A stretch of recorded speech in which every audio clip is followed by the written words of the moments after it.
Hi, this is Elliot Eisenberg of Graphs and Laughs, here to catch you up to date on the latest in residential sales data for both Hillsborough and Pasco counties. And what can I tell you? The market is clearly slowing.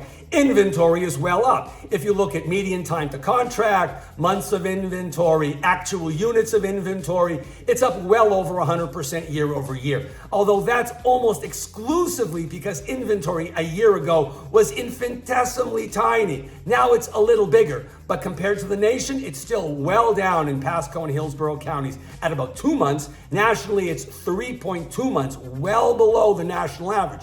As a result of that, even though interest rates are going up, the inventory is being so low is keeping price appreciation pretty solid. Price appreciation in both Hillsborough and Pasco County over the past year has gone up between 15 and 30%. Those are pretty good numbers. Now, they were a little better a while back, and the market is clearly weakening, but these are still strong numbers. That said, if you look at existing sales activity, it's down in both counties by meaningful amounts, a little extra in Hillsborough County. If we look at pending sales activity, it's down by meaningful amounts in both counties, a little extra in Hillsborough County. And if you look at sales price to original listing price, it's also down meaningfully in both counties, a little extra in Hillsborough County. So Hillsborough County is suffering a little more because I think home prices are more expensive. People are looking for a less expensive product, given that home prices and mortgage rates are up.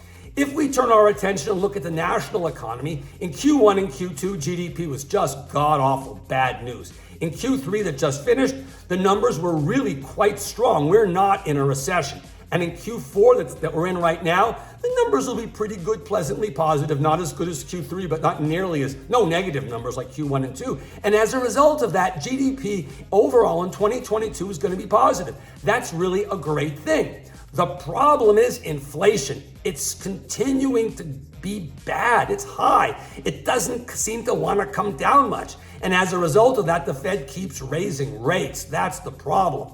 They've raised them a bunch of times already, and they're going to raise them 2 more times this year. At their next meeting in November, they're going to raise them 3/4 of a point. At their last meeting in December, they're going to raise 1/2 point. And then next year, the first meeting or two, they're going to raise each 1/4 point.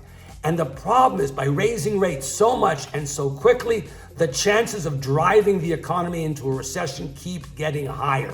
At this point, I strongly suspect that we'll have a recession sometime in the middle to late of 2023. So be prepared, keep this in mind as you plan your business, and I look forward to seeing you next month.